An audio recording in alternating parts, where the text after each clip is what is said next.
Although Deputy First Minister Kate Forbes gave a deeply muddled explanation of exactly how much money Scotland is due to return to Brussels, there is still a few days left to spend at least some of the windfall. The SNP has been accused of playing fast and loose with Scotland's finances as Labour calls for an emergency summit on the missing millions in unspent EU funds. A bombshell report revealed the Scottish Government was expected to return 28% of the European structural and investment funding it received in the past 6 years, having failed to allocate the money.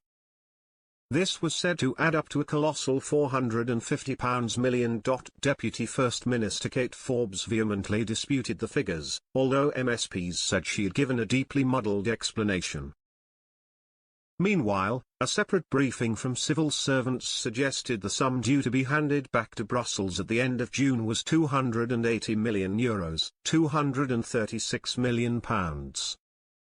In addition, the SNP administration has already returned hundreds of millions of pounds to the bloated European Union. Now Scottish Labour's finance spokesman Michael Marra has written to Ms Forbes to call for a cross-party push to allocate as much of the public cash as possible in the coming days. He writes, while the information you provided to Parliament was deeply muddled, the EU's own data platform indicates that up to €280 million may be available to us. This is money that Scotland will permanently lose out on if it remains unallocated. Mr Marra is calling for the SNP government to work with the other Holyrood parties as well as local government, health boards and transport bodies in a last-ditch effort to spend the money.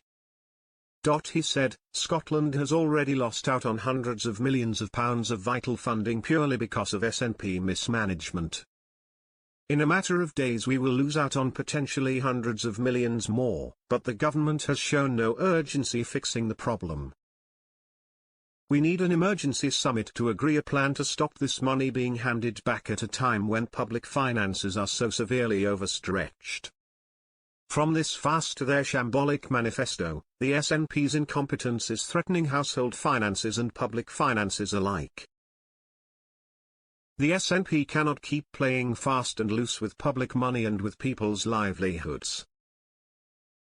The original report in the Sunday Times said Wales is on course to return 9% of its structural and investment funding, England 6% and Northern Ireland 2%.